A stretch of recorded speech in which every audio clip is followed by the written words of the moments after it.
everyone. We have with us Ms. Jyoti Mayal, or PeakLife Women Inspire. Welcome, Jyoti ma'am. Thank you. Namaskar. She is an icon and a stalwart in travel and tourism industry. As President of Travel Agents Association of India and Chairperson of the Tourism and Hospitality Skill Council, she has led the industry through the most unprecedented challenges arising from COVID-19 pandemic.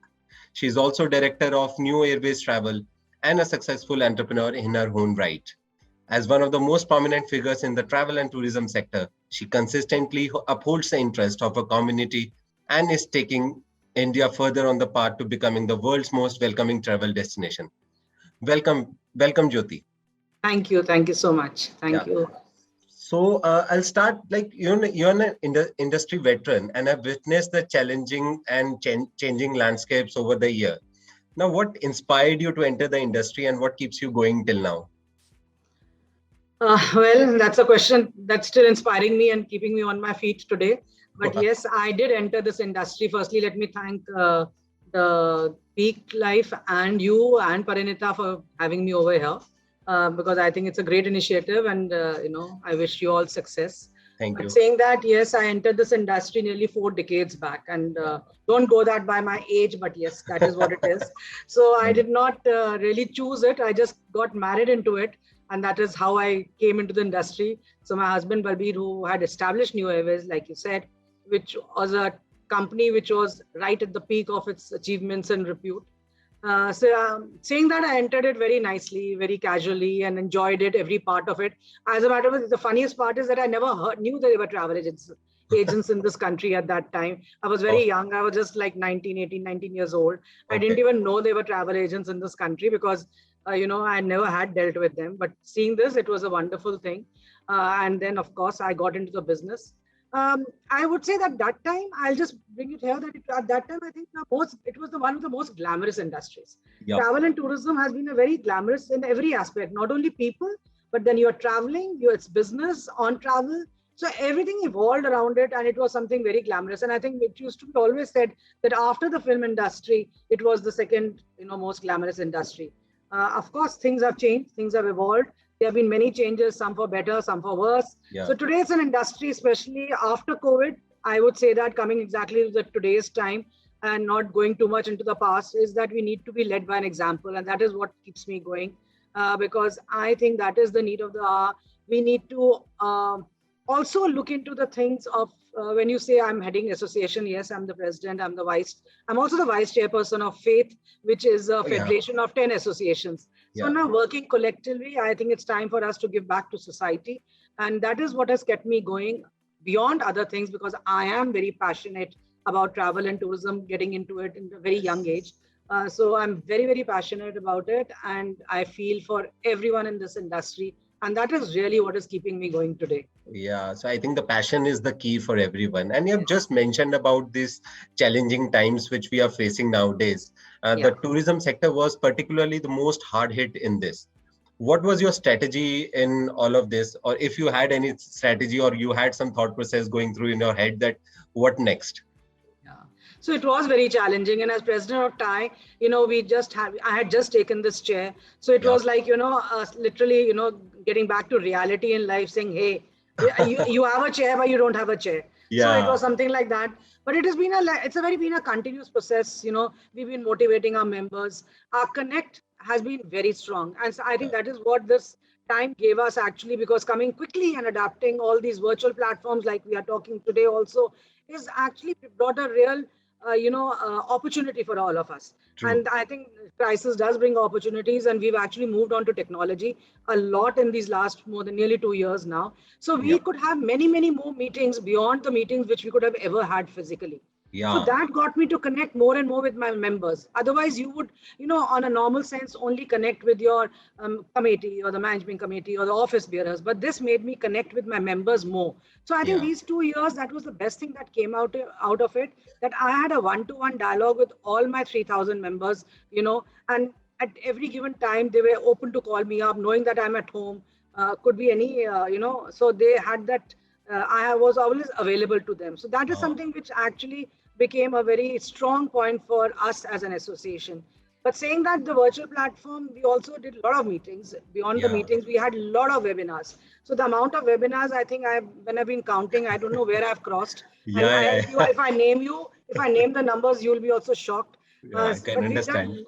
we've done tons of webinars with all our stakeholders, all our Wow. ministries, all our ministers. We've done multi-training programs for our staff, for existing staff, for the members to educate them more. We've updated them on all travel and tourism related issues. We've interacted with stakeholders. Like I said, we even did a motivational program with Sri Guru Dev Ji to just say Oh, that wow. people don't get too, disappointed in this time, because it has been a very challenging time. Yeah. People have lost a lot of people.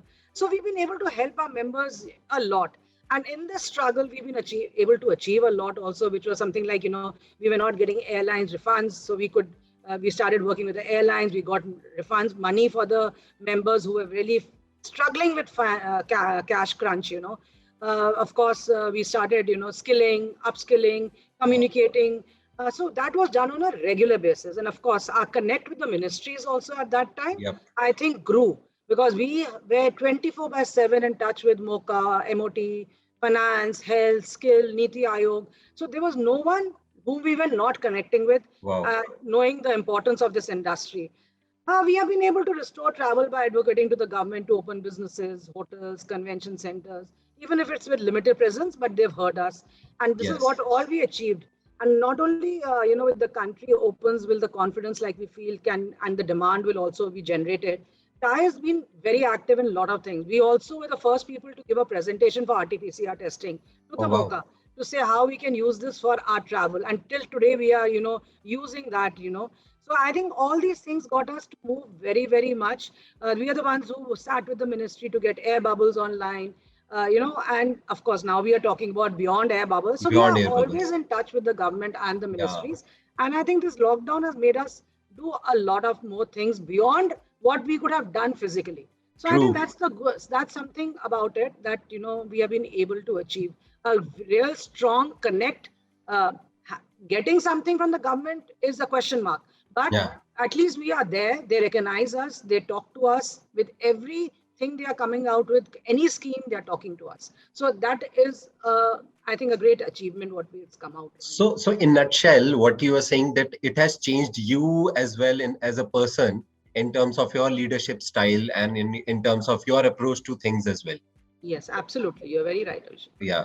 So, and also now I was also reading about it somewhere that India's largest service sector contributed to the tourism is India's largest service sector and contributes to around Absolutely. 9% of GDP. So Absolutely. what sort of support, if we are talking to government, and you just mentioned that we are talking to government about it, what sort of support is required to revive it? You have already mentioned that you are working on upskilling it.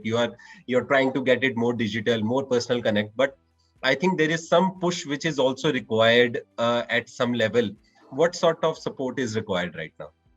There's a lot of support required where the government is concerned. But and yes, you're right. It was nice, 9% of the GDP and 10% of the employment that Employment, travel and yes. tourism gives. So that's another very important sector, and that's what we've been writing to. We've even written to the Prime Minister's office, to his Honorable Prime Minister, Mr. Modi himself.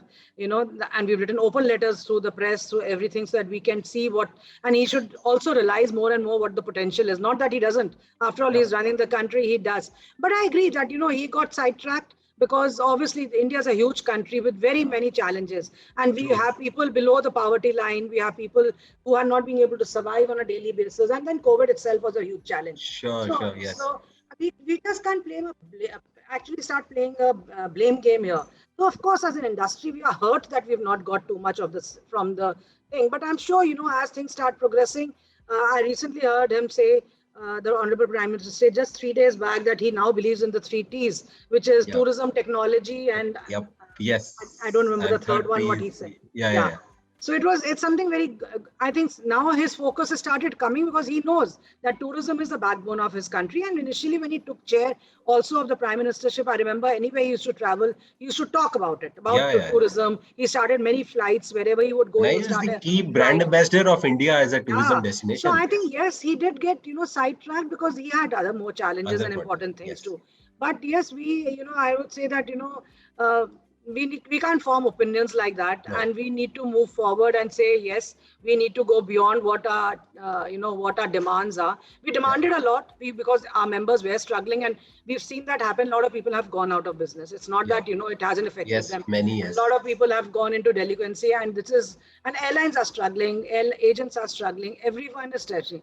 So therefore, our aim and objective is to how now actually see how we can provide more services to the industry by doing more of hygiene, how the new norms, what are they going to be? Because new norms are changing. So I think all that needs to be done, and the government needs to look into some of our demands in the sense which I say is that if not, we are not only asking for cash relief, we are Yeah. asking for the right policies to come Right out. policies, Yeah. yes. So True. I also believe that, we should learn from our mistakes and do a lot to promote tourism and True. not start off where we left 2 years back, because the world has changed. The demographic Yeah. of a tourist and the tourist destination has changed. We need Yes. to look into all those and see how we can now come up for a much bigger, better, tourism country. And 2025 is a goal, and 2022 we are supposed to be a leading economy. By the end of 2022, 23. Today also I was reading our GDP is supposed to be 8.3% even in these Yep. times. So Yes. I think seeing these changes, India is going to be moving up economically a lot, and I think we need to do that and support the government, and the government needs to support us because it has to Yes. be a win-win situation. And also, I'd just like to add here that they could help us in bringing in policies, like I said, how to protect this our industry, especially because, as we all know, it's a employment, it's a human Human interaction. intensive Yes. industry. Yes. So we need to see how to take this forward. And if something like this happens again or occurs again, how do we protect ourselves in the future? So these Yep. are the things we need to work more to make it that. And one thing I always believe is that we missed out this opportunity many years ago when India actually could not become the largest hub between the east and the west of the world. Yeah. We are centrally placed so much that it could have been. We've seen other countries actually, coming forward, though we had that strength. So I think it's time now that we restart, that we become one of the largest hubs of connecting the east and the west of the world Yeah. globally. True that. That's I think need of the hour. And you've Yeah. been talking like we just mentioned about the future, and it is changing.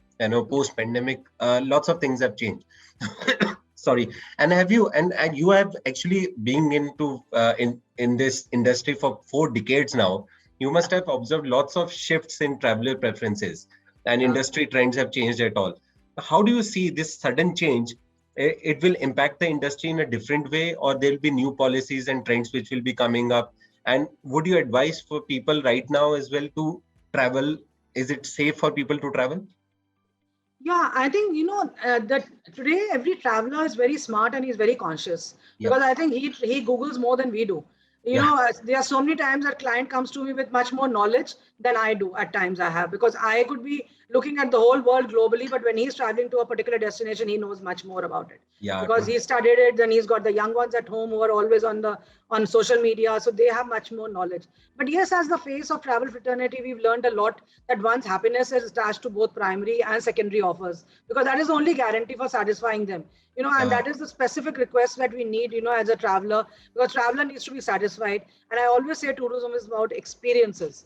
It is a human to human connects. How to relate to humans, how do you experience a holiday is something that is always the focus on.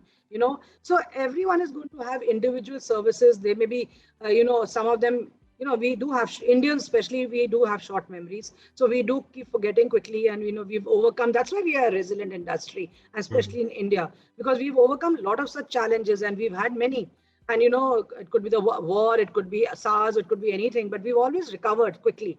Yes, we do struggle. It's not that we've not had losses. We've continued to have huge losses, but we need to adopt, and we adapt very quickly. And the Indians have always been prone to Yeah, adapting a we are lot. very resilient in that matter. Yeah. Yes. So that's Yeah. what I said. We are a very resilient industry, and we will overcome this also. But yes, the traveler will start looking at a lot of more information, safety norms, hygiene, and we also need to keep inculcating it to them, and the correct dissemination of the correct procedures are what is required.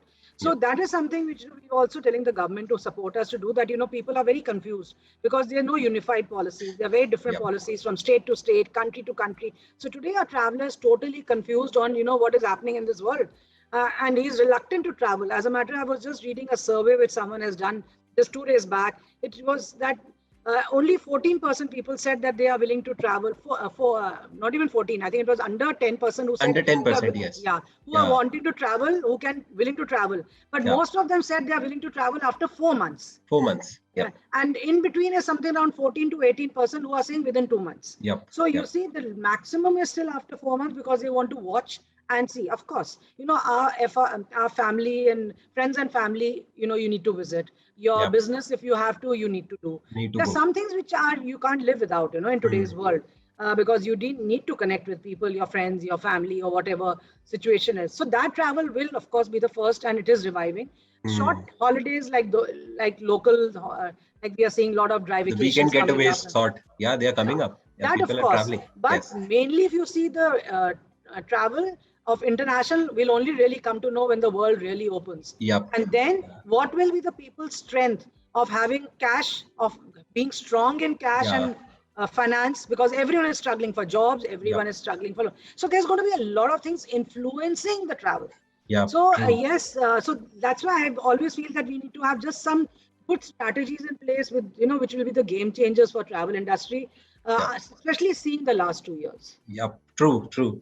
We're talking about this industry in particular, and where this industry in particular requires lots of personal attention. But with this Google, you just mentioned about Google, people are more relying on digital fronts nowadays. How does this change the whole scenario of travel agents? Because this is something which is very intriguing for me as well. People nowadays tend to go on Google, just book a holiday and go. Somewhere I think that is taking away lots of effort which a travel agent would do in suggesting something, and that personal touch is missing. How do you see it is evolving further? See, people right now, the traveler thinks, because he's an Indian himself, he thinks he can manage it on his own, Yeah, and he thinks he can Google around. But I don't know, some things which I've seen over the last, especially the time when there was a huge, cascade of rocks falling, and there was a on in the Uttarakhand, and yeah, suddenly all the So see, if we I'm just giving an example. If I tell a traveler or I tell my client to travel, I will always look up these things too, because I know what needs to be looked into. I would look into what the weather is going to be there, how much is going to rain, do we expect something wrong to happen. But people, when they're traveling, they just look at a destination and travel, and they forget a lot. And that's why you saw that there was over tourism in this area.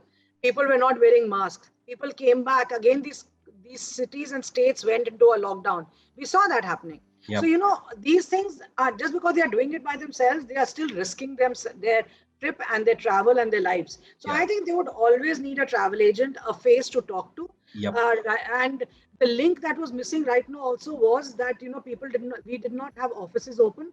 Otherwise, they feel that, if you're talking to us on a phone, it's might as well they Google it and get more information, yeah, because it's the yeah. same. So True, true. I think that is a very, I think, a very strong point which I want to make here, that today time, every every travel agent who was even not working with technology is working with technology. So when we Hmm. say the OTAs or the Google or all these are our competitors, they are not. We are also into the same thing. Your access and your reach could be more than an agent who's just got limited clients. Yep. But everyone needs the correct, relevant information to fill the forms, to do visas, to so many other things, that how to travel, what are your norms. All this will be a huge need going forward, especially once the international opens. So I think this will, it will start, but it will be a very cautious trade. And then the maximum thing that will come back is your experience. So it'll be mouth Yeah, publicity, that once you experience it, like I said, travel is all about experience. it's It's all about only experience. you or me Yes. have traveled, we come back and say, hey, this is what it is, and this is Yes. how you should be traveling. Will you start the traveler get more motivation and more confidence to move forward? True, true, true. And talking about this whole thing of travel, in a 2019 report of World Travel and Tourism Council stated that 12% of people employed by India's travel and tourism industry are women. How can the industry be made more inclusive? That's too less a number. So, we've talked about digitization, we've talked about everything. I think now skills, we've talked about upgrading, we've talked about norms. Yes, I agree that, we need to do a lot for women more. Yep. 12% is not a big amount, a huge number. And I Yep. would, I would say there should be at least 50 to 60% of women in this travel, tourism, hospitality sector, Yep. especially, because I think it's a sector which needs a woman. Firstly, a woman can multi-skill a lot. and she's used to multi-skilling. So especially in the hotel and the hospitality, and especially in the, even if they are not really groomed up to be on the front office jobs, I think they should be there in, housekeeping and other things which are behind the scenes, and which is actually the strength of the hotel or the hospitality. If all these jobs are not looked after well, I don't think they can anyway survive well, because this is the need of the hour. But saying that, also keeping that view and your report, what you're talking about, we at TAAI, this year under my leadership, we launched Women in TAAI and Travel. And that was the first thing I always wanted to do, because I always also feel that, more the women in this industry, more will it be a safe destination, and more will tourism be affected, and there'll be a growth of it. Because more women come out to drive cars, to drive taxis, to drive buses, where we see everywhere in the world happening, and more it will become a safer destination for everyone. Yes. So that is the first thing. And of course, it was also an empowering women and helping them create the mark in the industry beyond, the normal, skills. And because I believe, they, like I said, now with work from home becoming a big thing, and it is here to stay for at least a couple of years more. I think there's women who can do and give in much more to this industry, and become better entrepreneurs, also sitting at home and going out as and when required. And also at the root level, I think we need to change the perception and the concept of tourism. Because I think one thing I also feel very strongly, and when I hear our Prime Minister say, is vocal for local. And I really agree in that. We need to build up each city, each state, each of the villages with the locals, to say that, they promote this country with their skills. Because when I want to travel to, let's say, a village, I don't want to see New York there. I don't want to see even Delhi there. I'm going because I want that experience. And who can give it better to me than the people who've lived there all their life? Who can be a better, tourist guide for a monument which he's actually spent his life playing in front of, and seeing? He can tell the tales and stories in a much better way. So he or she. So that is where I think we need to bring up the women in these sectors, to create more culinaries, have more crafts. So this is what my ambition is, that I could at least adopt one village and start doing it, so that it can be a model village to go forward with, and see how we can create a hawkers market, how we can create a craft bazaar inside the monument, which the government should help us to bring women crafts inside. Because those are the same crafts which actually come to cities, and we are buying from maybe our markets, But why not we go there and you make that a part of our experience of our rural tourism? Because I think that is the need of the thing, and that is what sustainability, and that is what I really call that we had this topic of inclusiveness in our World Tourism Day. I think that is what inclusiveness is really, that we include all our stakeholders and all our partners to actually empower this country to, work towards this. And, travel tourism is such a huge line of value chain. It's a long, lengthy, line of value chain, which starts from the craft culture to the rickshaw wala, to the scooter wala, or everything around us. And it builds up to the leadership role. So we have a job defined for every woman in this country. So I think that is what we should be doing that. And we work to ensure that women's contribution to this industry is going to be fostered, recognized, and celebrated. Yeah, we hope so. And we wish you back. Also, last of all is, how do you define your leadership style? What are the values which defines and that guides your leadership? Well, I think leadership is, what would I say? I think it's a very personal thing, when you're talking about leadership. I mean, this is for the people who would be listening to it, and new entrants into industry, or women for that matter, who are pursuing their dream and are not able to, for any reasons they are not being able to. So how do you define that? And I would say that, I would say integrity is the first thing that should be there, especially when you start working on a role or a chair like this, because and you have to be very what would I say? Not the right word. No, passion, of course. Passion, I've already said that. You have to be passionate about anything that you do. And you have to do it very selflessly, because I believe that, and the biggest thing beyond passion would be your commitment.